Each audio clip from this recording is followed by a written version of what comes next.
بسم اللہ الرحمن الرحیم نحمدہ ونصلی علی رسولہ الکریم اما بعد۔ مطالعہ اسلام کورس کا یونٹ نمبر 4 عقیدہ کتب الہی پر مشتمل ہے۔ اللہ تبارک و تعالی کی کتابوں پر ایمان لانا بھی اسلامی عقائد میں ایک لازمی عقیدہ ہے۔ ایک اچھی کتاب آنے والی نسلوں کی رہنمائی کرتی رہتی ہے۔ اب اسلامی اصطلاح میں کتاب سے مراد وہ ہے کہ جو لوگوں کی رہنمائی کے لیے کسی رسول پر نازل کی جاتی ہے اور جسے لوگوں تک پہنچانے، اس کی تشریح کرنے اور اس کو عملی جامہ پہنانے کے لیے دنیا میں رسول بھیجے جاتے ہیں۔ اس اعتبار سے ایمان بالکتب عقیدہ نبوت کا ایک لازمی جز ہے، اس لیے کہ کتاب کو رسالت سے الگ نہیں کیا جا سکتا، کیونکہ کتاب لفظی بیان ہے اور رسول کی زندگی اس کا عملی نمونہ ہے۔ رسول جو کام اپنی زندگی میں کرتا ہے، یعنی لوگوں کی رہنمائی اور ہدایت کا کام، وہی کام کتاب صاحب کتاب کے دنیا سے رخصت ہونے کے بعد کر رہی ہوتی ہے۔ لیکن جب ہم تاریخ کا مطالعہ کرتے ہیں تو یہ بات سامنے آتی ہے کہ ماضی میں لوگوں نے رسول کے انتقال کے بعد ایسا کام کیا کہ انہوں نے اس کتاب پر عمل کرنا چھوڑ دیا، پھر آہستہ آہستہ اس کتاب میں تحریف ہوتی رہی اور اس کتاب کی اصل روح کو ختم کر دیا جاتا۔ یوں نتیجتاً اللہ تبارک و تعالی ایک نئے رسول پر بہتر کتاب نازل فرما دیتے۔ یوں رسول آتے رہے، کتابیں نازل ہوتی رہیں اور لوگ اس کو فراموش کرتے رہے۔ آخر میں آخری نبی حضرت محمد صلی اللہ علیہ وسلم کو اللہ تبارک و تعالی نے آخری کتاب دے کر بھیج دیا۔ جس طرح حضرت محمد صلی اللہ علیہ وسلم نبوت کو ختم اور مکمل کرنے والے ہیں، اسی طرح آپ صلی اللہ علیہ وسلم کی لائی ہوئی کتاب یعنی قرآن مجید وہ ہر لحاظ سے مکمل ہے اور آخری کتاب ہے۔ جس طرح آپ صلی اللہ علیہ وسلم کے بعد اب نبوت کا دروازہ بند ہو گیا، کسی نبی کی ضرورت باقی نہیں رہی، اسی طریقے سے قرآن کریم نے اپنے سے پہلی ساری کتابوں کی ضرورت کو ختم کر دیا کہ اب ان کی ضرورت باقی نہیں رہی۔ لیکن اسلامی عقیدے کا سب سے اہم پہلو یہ ہے کہ اسلام نے ہمیں صرف ایک کتاب یعنی قرآن مجید پر ایمان لانے کے لیے نہیں کہا، بلکہ اللہ تبارک و تعالیٰ کی بھیجی ہوئی جتنی بھی کتابیں ہیں ان کے متعلق یہ زور دیا گیا کہ ان سب پر ایمان لایا جائے۔ وہ کتابیں جو ان انبیاء پر نازل ہوئیں جن کو ہم جانتے ہیں یا ان انبیاء پر نازل ہوئیں جن کو ہم نہیں جانتے، قرآن کہتا ہے کہ سب پر ایمان لایا جائے۔ حضرت آدم علیہ السلام سے لے کر حضرت محمد صلی اللہ علیہ وسلم تک جتنے بھی انبیاء آئے وہ سب کے سب ہمارے نبی ہیں۔ ان پر جتنی بھی کتابیں نازل ہوئیں وہ سب کی سب ہماری کتابیں ہیں۔ کیوں؟ کیونکہ تمام انبیاء اور تمام الہامی کتب کی تعلیمات ایک ہی ہیں۔ اللہ تعالیٰ سورہ بقرہ میں فرماتے ہیں وَالَّذِينَ يُؤْمِنُونَ بِمَا أُنزِلَ إِلَيْكَ وَمَا أُنزِلَ مِن قَبْلِكَ، اور وہ لوگ جو ایمان لاتے ہیں اس پر اے نبی جو آپ پر نازل کیا گیا اور ان کتابوں پر بھی جو آپ سے پہلے نازل ہوئیں۔ قرآن کریم کے متعدد مقامات پر اس حقیقت کی نشاندہی کی گئی ہے کہ دین اسلام اصل میں وہی دین ہے جو اس سے قبل حضرت نوح علیہ السلام، حضرت ابراہیم علیہ السلام، حضرت موسیٰ علیہ السلام اور دیگر انبیاء علیہ السلام کو عطا کیا گیا تھا، لیکن ہر گزشتہ سے پیوستہ نبی کی امت نے اس میں تحریف پیدا کر دی، تفرقے ڈال دیے، آپس کی نفرتیں، ضد اور عصبیت کی وجہ سے فرقہ واریت کو ہوا دی، الگ الگ راستے نکال لیے، لوگوں کو ایک دوسرے کا دشمن بنا دیا، یہاں تک کہ اللہ تعالیٰ نے رسول اللہ صلی اللہ علیہ وسلم کی زبان سے یہ اعلان کروایا وَأُمِرْتُ لِأَعْدِلَ بَيْنَكُمْ، مجھے یہ حکم دیا گیا ہے کہ میں تمہارے درمیان انصاف کروں۔ اللہ ربنا وربکم، اللہ ہی ہمارا رب بھی ہے اور اللہ ہی تمہارا رب بھی ہے۔ لنا اعمالنا ولکم اعمالکم، ہمارے لیے ہمارے اعمال، تمہارے اعمال تمہارے لیے ہیں۔ لا حجت بیننا وبینکم، ہمارے درمیان کوئی جھگڑا نہیں ہے۔ اللہ یجمع بیننا، اللہ ہم سب کو جمع کرے گا۔ وإلیہ المصیر، اور اسی کی طرف سب نے جانا ہے۔ مطلب یہ کہ دیگر مذاہب کے ساتھ کسی قسم کا کوئی عناد، کوئی مخالفت نہیں ہے، کیونکہ بنیادی طور پر وہ ساری کی ساری الہامی کتابیں بھی اور ہماری الہامی کتاب بھی ایک ہی حقیقت کو بیان کرتی ہیں، اور وہ حقیقت کیا ہے کہ ہم سب کا رب ایک اللہ ہی ہے۔ اسی وحدت کی دعوت ایک اور آیت میں اس طریقے سے دی گئی۔ اللہ فرماتے ہیں اے نبی اعلان کر دیجئے، ان سے کہہ دیجئے یا اہل الکتاب، اے اہل کتاب، تعالوا الی کلمۃ، آؤ ہم سب ایک ایسی بات پر متفق ہو جائیں، سواء بیننا و بینکم، جو ہمارے اور تمہارے درمیان یکساں ہے، کہ اللہ نعبد الا اللہ، کہ ہم صرف اللہ کی عبادت کریں گے، ولا نشرک بہ شیئا، اللہ کے ساتھ کسی کو شریک نہیں کریں گے، ولا یتخذ بعضنا بعضا اربابا من دون اللہ، اور ایک اللہ کو چھوڑ کر ہم ایک دوسرے کو رب نہیں بنائیں گے۔ تو اب تک جو کچھ بیان ہوا، اس سے ایک بات تو یہ سمجھ میں آ گئی کہ تمام کے تمام انبیاء علیہم السلام اور تمام الہامی کتب کی تعلیمات ایک ہی ہیں، اور دوسری یہ بات ہمارے سامنے آ گئی کہ اللہ تبارک و تعالیٰ کی کھلی ہدایت تمام اقوام تک رسولوں اور کتابوں کے ذریعے سے پہنچ چکی ہے۔ قرآن کریم نے نہ تو تمام انبیاء علیہم السلام کے نام بتائے اور نہ ہی تمام مقدس کتابوں کے، البتہ 4 کتابیں ایسی ہیں کہ واضح طور پر قرآن کریم میں ہمیں ان کا تذکرہ ملتا ہے۔ حضرت موسیٰ علیہ السلام کی توریت، حضرت داؤد علیہ السلام کی زبور، حضرت عیسیٰ علیہ السلام کی انجیل اور خود قرآن مجید۔ اس کے علاوہ قرآن مجید میں دیگر کتب کے متعلق کچھ اشارات بھی ملتے ہیں۔ مثلا سورہ اعلیٰ میں اللہ فرماتے ہیں ان ھذا لفی الصحف الاولی صحف ابراہیم و موسیٰ، کہ بے شک یہ بات پہلے صحیفوں میں بھی ہے، یعنی حضرت ابراہیم اور حضرت موسیٰ علیہ السلام کے صحیفوں میں۔ اسی طرح سورہ شعراء میں اللہ نے فرمایا وَإِنَّهُ لَفِي زُبُرِ الْأَوَّلِينَ، بے شک یہ پہلے صحیفوں میں بھی یہ بات مذکور ہے۔ تو اس سے معلوم ہوتا ہے کہ اللہ تبارک و تعالیٰ نے یہ جو 4 کتابیں جن کا واضح طور پر تذکرہ فرمایا، ان کے علاوہ دیگر صحائف بھی اللہ نے انبیاء پر نازل فرمائے تھے۔ اس معلومات کی بنیاد پر ہم دیگر کتابوں کا مختصراً اور ان 4 کتابوں کا قدر تفصیل سے تذکرہ کریں گے۔ تمام کی تمام الہامی کتب اس بات پر متفق ہیں کہ اس کرۂ ارض پر سب سے پہلے انسان اور سب سے پہلے نبی حضرت آدم علیہ السلام ہیں۔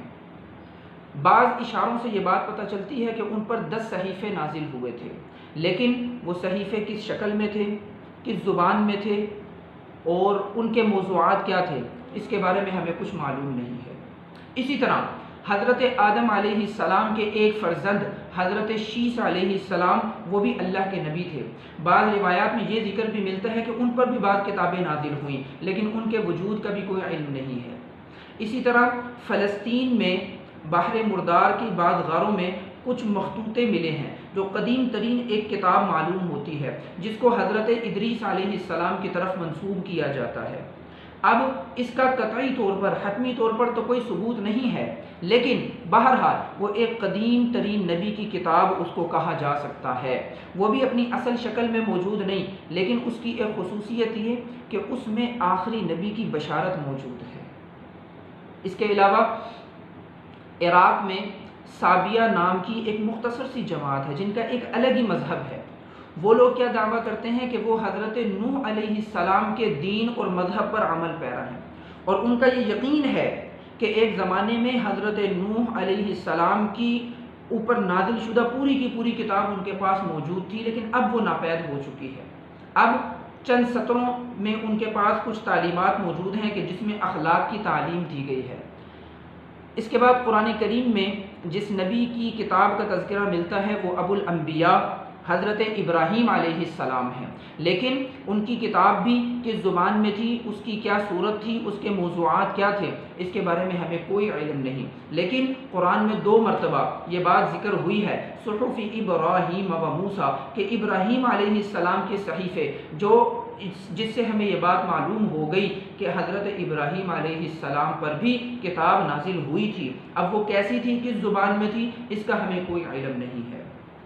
اس کے علاوہ دیگر انبیاء علیہم السلام، حضرت اسماعیل، حضرت اسحاق، حضرت یعقوب علیہ السلام اور ان کی اولاد وغیرہ پر بھی کتابیں نازل ہوتی رہی ہیں۔ یہ تو ایسی شخصیات تھیں، ایسے انبیاء علیہ السلام تھے کہ جن کی نبوت کی شہادت قرآن میں موجود ہے۔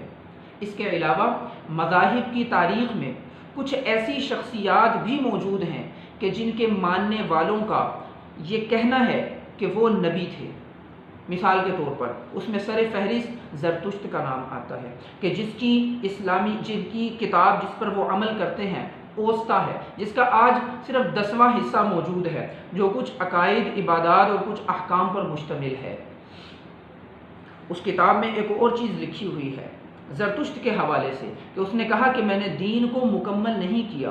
میرے بعد ایک نبی آئے گا جو دین کی تکمیل کرے گا اور اس کا نام رحمت للعالمین ہوگا۔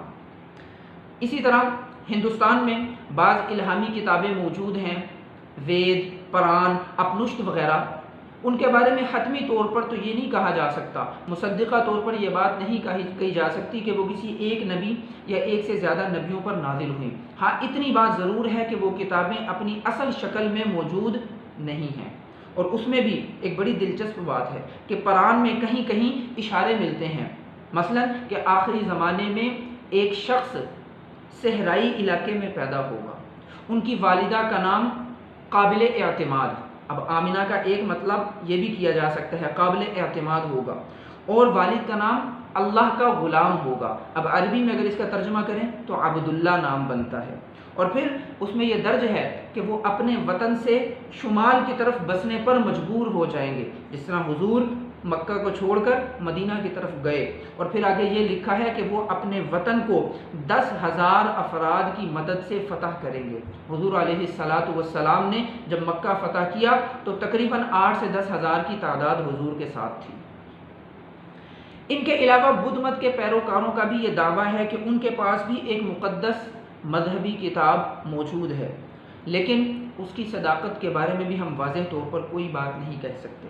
بہرحال اب تک جن صحائف کا ذکر ہوا وہ 2 طرح کے ہیں، ایک تو وہ کہ جن کے بارے میں تصدیق سے یہ بات کہی جا سکتی ہے کہ وہ بعد انبیاء علیہ السلام پر نازل ہوئے،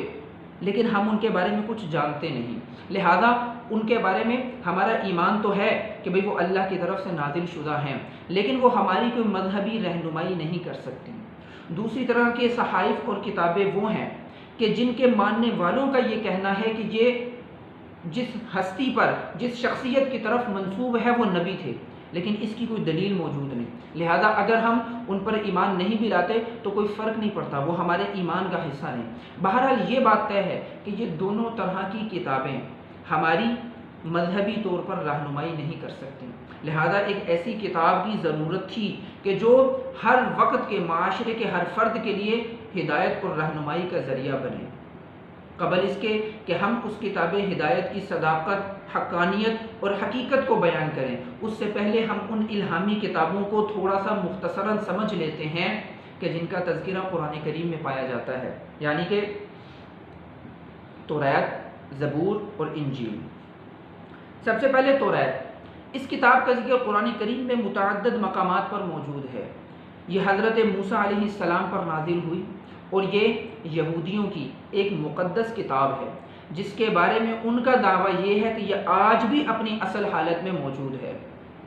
قرآن کریم میں اللہ فرماتے ہیں اِنَّا أَنزَلْنَا التَّوْرَاةَ فِيهَا هُدًى وَنُورٌ، بے شک ہم نے توریت نازل فرمائی، اس میں ہدایت اور روشنی ہے۔ اسی طرح فرماتے ہیں ثُمَّ آتَيْنَا مُوسَى الْكِتَابَ، کہ ہم نے موسیٰ علیہ السلام کو کتاب عطا کی، تَمَامًا عَلَى الَّذِي أَحْسَنَ، تاکہ اللہ نیک لوگوں پر اپنی نعمت کو پورا کر دے، وَتَفْصِيلًا لِكُلِّ شَيْءٍ وَهُدًى وَرَحْمَةً، اور وہ کتاب ہر بات کی تفصیل ہے اور ہدایت اور رحمت ہے، لَعَلَّهُمْ بِلِقَاءِ رَبِّهِمْ يُؤْمِنُونَ، تاکہ وہ لوگ اپنے رب کی ملاقات پر ایمان لے آئیں۔ وَهَذَا كِتَابٌ أَنزَلْنَاهُ مُبَارَكٌ، اور یہ کتاب جو ہم نے نازل کی یہ خیر و برکت والی ہے، لہذا فَاتَّبِعُوهُ، اس کی اتباع کرو، اس کی پیروی کرو، وَاتَّقُوا، اور متقی پرہیزگار بن جاؤ، لَعَلَّكُمْ تُرْحَمُونَ، تاکہ تم پر رحم کیا جائے۔ اس طرح کی اور بھی آیات ہیں کہ جن سے یہ معلوم ہوتا ہے کہ اللہ تبارک و تعالی نے لوگوں کی ہدایت اور رہنمائی کے لیے حضرت موسیٰ علیہ السلام پر توریت نازل فرمائی، لیکن اس میں تحریفات ہو چکی ہیں، یہ کتاب اپنی اصلی حالت میں موجود نہیں ہے۔ اس بات کو ثابت کرنے کے لیے ہم توریت کا ذرا سا تاریخی جائزہ لیتے ہیں۔ توریت دراصل ان 5 کتابوں کا جز ہے جو حضرت موسیٰ علیہ السلام پر نازل ہوئیں۔ حضرت موسیٰ علیہ السلام کی وفات کے بعد دوسرے انبیاء علیہ السلام کے زمانے میں یہودیوں نے فلسطین کو فتح کر لیا اور وہاں پر حکومت شروع کی۔ تو عراق کے ایک حکمران بخت نصر نے فلسطین کو فتح کیا اور توریت کے جتنے بھی قلمی نسخے تھے، یعنی ہاتھ سے لکھے ہوئے جتنے بھی نسخے تھے، وہ سارے کے سارے اس نے جلا دیے تھے۔ اس طرح توریت پوری کی پوری ضائع ہو گئی تھی، اس کا کچھ بھی حصہ باقی نہیں رہا۔ اس کے 100 سال کے بعد یہودیوں کے نزدیک ان کے ایک نبی جو ہمارے عقیدے کے مطابق غالباً حضرت عزیر علیہ السلام ہیں، انہوں نے دوبارہ توریت کی املا کروائی۔ اس طرح توریت دوبارہ سے محفوظ ہو گئی۔ لیکن ایک رومی جرنیل نے اس کے بعد بنی اسرائیل کے ساتھ، یہودیوں کے ساتھ وہی معاملہ کیا جو بخت نصر نے کیا تھا، جس کے نتیجے میں ان کا علم دوبارہ سے ضائع ہو گیا۔ عین ممکن ہے کہ کچھ نسخے بچ گئے ہوں، لیکن ایک اور رومی جرنیل نے دوبارہ ان پر حملہ کیا اور ان کا سارا علم ضائع کر دیا اور اس کو جلا دیا۔ اب ہمیں حضرت موسیٰ علیہ السلام سے منسوب جو 5 کتابیں بائبل کے حصے عتیق میں ملتی ہیں، اس کے بارے میں کچھ پتہ نہیں، کوئی دلیل موجود نہیں ہے کہ یہ دوبارہ کیسے جمع کی گئیں، یہ علم کیسے اکٹھا ہوا۔ کیوں؟ اس لیے کہ اس کتاب میں بعض ایسے واقعات بھی ملتے ہیں جو حضرت موسیٰ علیہ السلام کے دنیا سے پردہ فرمانے کے بعد کے ہیں، تو وہ حضرت موسیٰ علیہ السلام کی توریت میں کیسے ہو سکتے ہیں؟ لہذا یہ دوبارہ کیسے جمع ہوئے اس کے بارے میں کوئی علم نہیں۔ اسی بنا پر یہ کہا جاتا ہے کہ یہ توریت اس میں تحریف ہو چکی ہے، یہ اپنی اصلی حالت میں موجود نہیں ہے۔ دوسری کتاب زبور، اللہ تعالیٰ فرماتے ہیں وَلَقَدْ فَضَّلْنَا بَعْضَ النَّبِيِّينَ عَلَى بَعْضٍ، ہم نے بعض نبیوں کو بعض پر فضیلت دی۔ وَآتَيْنَا دَاوُودَ زَبُورًا، اور ہم نے داؤد علیہ السلام کو زبور عطا کی۔ اسی طرح سورہ انبیاء میں اللہ فرماتے ہیں وَلَقَدْ كَتَبْنَا فِي الزَّبُورِ مِن بَعْدِ الذِّكْرِ، اور ہم نے زبور میں نصیحتوں کے بعد یہ بات لکھ دی کہ ان الارض یرثها عبادی الصالحون، کہ اس زمین کے وارث نیک لوگ ہوں گے۔ یہ کتاب توریت بھی زبور کی طرح ایک مستقل کتاب ہے اور قرآن کریم کی بہت سی آیات سے اس کتاب کی تصدیق ہوتی ہے۔ یہ کتاب نصیحتوں پر مشتمل ہے جیسا کہ سورہ انبیاء کی آیت سے ہمیں معلوم ہوا۔ اسی طرح اس کتاب کی تعلیم میں یہ بات بھی شامل ہے کہ اللہ تبارک و تعالی نیک لوگوں کو زمین کا وارث بنائے گا۔ اب وہ زبور کہ جو حصہ عتیق میں موجود ہے، جس کو وہ سام یعنی زبور کہتے ہیں، حضرت داؤد علیہ السلام کی طرف منسوب کرتے ہیں، وہ صرف اللہ تبارک و تعالیٰ کی حمد و ثنا کی نظموں پر مشتمل ہے۔ اس کے علاوہ اس میں کوئی نیا پیغام نہیں ہے، کوئی نیا حکم موجود نہیں ہے۔ حالانکہ ہر نبی کو جب اس پر کتاب نازل ہوتی ہے، ہر رسول کو ایک نئی شریعت دی جاتی ہے، نئے احکامات دیے جاتے ہیں۔ حالانکہ موجودہ زبور میں اس قسم کا کوئی حکم موجود نہیں ہے، جو اس بات کی دلیل ہے کہ اصلی کتاب ہماری آنکھوں سے اوجھل ہو چکی ہے۔ اور پھر زبور پر بھی وہی حالات گزرے جو توریت پر گزرے، کہ جس طرح بخت نصر نے اور پھر اس کے بعد رومی جرنیل نے یہودیوں کی کتاب کو توریت کو ضائع کیا، اسی طرح انہوں نے یہود کے پورے ادب کو ضائع کر دیا تھا۔ لہذا یہ کتاب بھی اپنی افادیت کھو چکی ہے۔ ہاں، اس میں ایک خاص بات ہے کہ اس کتاب میں بھی آخری نبی کی بشارت دی گئی ہے۔ تیسری کتاب انجیل، یہ بھی ایک مقدس کتاب ہے جو کہ حضرت عیسیٰ علیہ السلام پر نازل ہوئی۔ اللہ تعالیٰ فرماتے ہیں وَقَفَّيْنَا عَلَىٰ آثَارِهِمْ بِعِيسَى ابْنِ مریم، اور ہم نے ان کے بعد عیسیٰ ابن مریم کو بھیجا مُصَدِّقًا لِمَا بَيْنَ يَدَيْهِ مِنَ التَّوْرَاةِ، کہ جو تصدیق کرنے والے ہیں اس کتاب کی جو اس سے پہلے تھی، یعنی توریت کی۔ وَآتَيْنَاهُ الْإِنجِيلَ، اور ہم نے ان کو انجیل عطا کی، فِيهِ هُدًى وَنُورٌ، کہ جس میں ہدایت ہے اور روشنی ہے۔ آج کے اس موجودہ دور میں مجموعی طور پر تقریباً 70 انجیلیں معاشرے میں پھیلی ہوئی ہیں جو پائی جاتی ہیں، جن میں سے 4 رائج ہیں جن کو قابل اعتماد سمجھا جاتا ہے۔ لیکن اگر ان 4 اناجیل کا مطالعہ کیا جائے تو یہ بات سمجھ میں آتی ہے کہ وہ وحی پر مشتمل نہیں ہے، اس لیے کہ وہ چاروں کی چاروں اناجیل حضرت عیسیٰ علیہ السلام کی سوانح عمری اور ان کی سیرت پر مشتمل ہیں۔ 4 افراد نے کتابیں لکھی جس میں حضرت عیسیٰ علیہ السلام کا تذکرہ موجود ہے، اور پھر ان کو انجیل کا نام دے دیا گیا۔ اور یہ عیسائی دنیا کا بھی اس بات پر اتفاق ہے کہ آج دنیا میں حضرت عیسیٰ علیہ السلام کی لکھائی ہوئی یا لکھی ہوئی کوئی کتاب موجود نہیں ہے۔ موجودہ 4 اناجیل یہ حضرت عیسیٰ علیہ السلام کی سیرت پر مشتمل ہیں۔ اس کے علاوہ ایک اور انجیل ہے، انجیل برناباس۔ اس کے بارے میں عیسائی محققین کا کہنا یہ ہے، بیسیکلی یہ کتاب اطالوی زبان میں ہے، اور اس کے جو قلمی نسخے ہیں، ہاتھ سے لکھے ہوئے نسخے ہیں، اس میں جا بجا عربی حاشیے ملتے ہیں، جس کے نتیجے میں عیسائی محققین کا کہنا یہ ہے کہ یہ مسلمانوں کی تالیف کردہ جعلی انجیل ہے، اور وہ اس کو اس لیے بھی رد کر دیتے ہیں کہ اس کا خاص حصہ، جو بہت سا حصہ متن کا ہے، وہ اسلامی عقائد سے مطابقت رکھتا ہے اور وہ عیسائی نظریات کے خلاف ہے، جس کے نتیجے میں وہ اس کو رد کر دیتے ہیں۔ اس کے علاوہ دیگر کتب کی طرح انجیل میں بھی نبی کریم صلی اللہ علیہ وسلم کی بشارات ملتی ہیں۔ مثال کے طور پر اس میں لکھا ہے کہ جو آخری نبی تشریف لائیں گے ایک شتر سوار ہوں گے، اونٹ پر سوار ہوں گے، ان کو اللہ تبارک و تعالیٰ کا بندہ کہا گیا، اللہ تبارک و تعالیٰ کا منتخب کہا گیا، مصطفیٰ کہا گیا، اور یہ لکھا ہے کہ وہ شہزادہ کیدار بن اسماعیل کی اولاد میں سے ہوں گے، ان کی بستی میں رہنے والے ہوں گے۔ حضرت اسماعیل علیہ السلام نے مکہ کو آباد کیا اور پھر ان کی آگے وہاں سے نسل چلی، تو آپ مکہ کے ہی رہائشی تھے، اور لکھا ہے کہ ان کے مذہب کا نام شلوح ہوگا، جس کے معنی سلامتی ہیں، یعنی اسلام۔ وہ فرعون کی چوٹی سے جلوہ گر ہوگا، اس کے پاس عصائے یہودا ہوگا، اللہ کی طرف سے ان پر وحی نازل ہوگی، وہ ناکام نہیں ہوں گے، اور ان کا نام فارقلید یعنی احمد ہوگا۔ اور اگر تاریخ کا مطالعہ کیا جائے تو یہ بات معلوم ہوگی کہ نبی علیہ السلام کی پیدائش 571-572 عیسوی میں ہوئی۔ حضرت عیسیٰ علیہ السلام سے لے کر جو 500 – 550 سال گزرے، اس 550 سال میں، 650 سال میں ایک بھی انسان ایسا نہیں گزرا کہ جس کا نام احمد ہو۔ یہ حضور علیہ السلام کی بشارت دی گئی ہے۔ بہرحال یہ کتاب بھی اپنی اصلی حالت میں موجود نہیں ہے۔ چوتھی کتاب قرآن کریم۔ ابھی تک ہم نے جتنی کتابوں کا تذکرہ کیا ان کے بارے میں یا تو ان کے ماننے والوں کا یہ کہنا ہے کہ وہ آسمانی ہیں، ان کا دعویٰ ہے، یا ان کی تصدیق قرآن کریم سے ہوتی ہے۔ بہرحال یہ ایک حقیقت ہے کہ دونوں قسم کی کتابیں اپنی اصلی شکل کھو چکی ہیں اور اس میں کسی قسم کی عالمگیر افادیت موجود نہیں ہے، لہذا ضرورت تھی اس بات کی کہ موجودہ بسنے والے اور آئندہ آنے والے انسانوں کی رہنمائی کے لیے، ان کی روحانی ترقی کے لیے، دنیاوی معاملات کے لیے ایک ایسی کتابی ہدایت نازل کی جائے کہ جس سے لوگ فائدہ حاصل کریں۔ اس لیے اللہ تبارک و تعالی نے اپنے آخری نبی صلی اللہ علیہ وسلم پر قرآن کریم کو نازل فرمایا، اور ساتھ اس بات کا بھی اہتمام کیا کہ سابقہ کتب کی طرح اس کے اندر کوئی اور بات شامل نہ ہو سکے، یہ ہر طرح سے محفوظ ہو اور پوری صحت کے ساتھ قیامت تک برقرار رہے۔ اللہ نے فرمایا انا نحن نزلنا الذکر وانا لہ لحافظون، کہ ہم نے ہی اس ذکر کو، اس کتاب کو نازل کیا اور ہم ہی اس کی حفاظت کرنے والے ہیں۔ اس کتاب میں اللہ نے قرآن کی حفاظت کا ذمہ اپنے اوپر لے لیا۔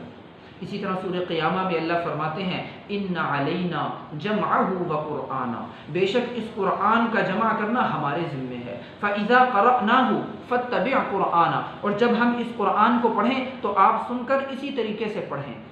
پھر فرمایا ثم ان علینا بیانہ، اس قرآن کے معانی کا بیان بھی ہمارے ذمے ہے۔ ان آیات میں اللہ نے یہ واضح کر دیا کہ قرآن کریم کے الفاظ، قرآن کریم کے معانی، قرآن کی قراءت، قرآن کی تفسیر، ہر چیز کی حفاظت اللہ کے ذمے ہے۔ اور پھر فرمایا وَإِنَّهُ لَكِتَابٌ عَزِيزٌ، یہ حقیقت ہے کہ زبردست کتاب ہے۔ لا يأتيه الباطل من بين يديه ولا من خلفه، باطل اس کے سامنے سے آ کر بھی اس پر نہیں چڑھ سکتا، اس کے سامنے سے بھی نہیں ٹھہر سکتا، اس کے پیچھے سے بھی نہیں ٹھہر سکتا۔ اللہ تعالیٰ نے واضح فرما دیا قرآن کی ان آیات میں کہ یہ قرآن ایسی کتاب ہے کہ جس کی حفاظت اللہ نے اپنے ذمے لی، اور یہ ہر قسم کے نقص سے، کمی سے پاک صاف ہے۔ اس کے علاوہ اسباب کے درجے میں اگر ہم قرآن کی حفاظت اور صحت کو دیکھیں تو چند دلائل ہمارے سامنے آتے ہیں۔ احادیث نبوی کی روشنی میں یہ بات ثابت ہوتی ہے کہ جب بھی قرآن کریم کی کوئی آیت نازل ہوتی تو نبی کریم صلی اللہ علیہ وسلم کاتبین وحی سے یہ فرمایا کرتے تھے کہ اس آیت کو فلاں صورت میں رکھ دو، اور اگر ایک سے زیادہ آیات نازل ہوتی تو آپ علیہ الصلاۃ والسلام ہدایت کر دیا کرتے تھے کہ فلاں آیت کو فلاں صورت میں فلاں آیت کے بعد رکھ دو۔ اس اعتبار سے قرآن کی ترتیب کی بھی حفاظت کی گئی۔ اسی طرح نبی علیہ الصلاۃ والسلام کے دور میں جب قرآن نازل ہوتا تھا صحابہ کرام رضی اللہ عنہم اس کو برابر لکھا کرتے تھے، اور جب آپ علیہ الصلاۃ والسلام مختلف قبائل کی طرف تعلیم کے لیے صحابہ کو بھیجتے تھے تو صحابہ کرام وہ لکھا ہوا قرآن ساتھ لے جایا کرتے تھے تاکہ نمازوں میں اس قرآن کو پڑھا جائے اور احکام کی معرفت حاصل ہو۔ اس سے بھی معلوم ہوتا ہے کہ قرآن کی حفاظت کو لکھائی کے ذریعے سے لکھ کر محفوظ کیا گیا قرآن کو۔ اس کے علاوہ رسالت کے ابتدائی دور میں بھی جب قرآن نازل ہوتا تھا تو صحابہ کرام رضی اللہ تعالی عنہم کو اللہ کے نبی یہ ہدایت فرماتے تھے کہ ان آیات کو ازبر کر لو تاکہ نماز اور غیر نماز میں قرآن کی تلاوت کی جا سکے۔ لہذا حضور صلی اللہ علیہ وسلم خود بھی اور صحابہ کرام رضی اللہ تعالی عنہم بھی قرآن کریم کو یاد کیا کرتے تھے، اور ہجرت کے بعد آپ علیہ الصلاۃ والسلام نے قرآن کی حفاظت کی طرف خاص توجہ دی۔ ہر ماہ رمضان میں آپ علیہ الصلاۃ والسلام جتنا قرآن نازل ہوا ہوتا تھا اس کو رمضان میں دن میں مسجد نبوی میں بلند آواز سے پڑھا کرتے تھے تاکہ صحابہ کرام سن کر اس کو حفظ کر لیں، یاد کر لیں، اور جنہوں نے قرآن لکھا ہوا ہے وہ اپنا لکھا ہوا ساتھ لاتے تھے تاکہ اللہ کے نبی صلی اللہ علیہ وسلم کا قرآن سنیں اور اگر کوئی غلطی ہو تو اس کو درست کر لیا جائے۔ آپ علیہ الصلاۃ والسلام کی عمر مبارک کے آخری سال میں آپ صلی اللہ علیہ وسلم نے رمضان المبارک میں 2 مرتبہ پورا قرآن اول سے آخر جتنا نازل ہوا تھا 2 مرتبہ بلند آواز سے مسجد نبوی میں پڑھ کر سنایا تاکہ قرآن کو ہر قسم کی غلطی سے محفوظ کیا جائے۔ حضرت انس بن مالک رضی اللہ تعالیٰ عنہ کی روایت ہے کہ آپ علیہ الصلاۃ والسلام کے زمانے میں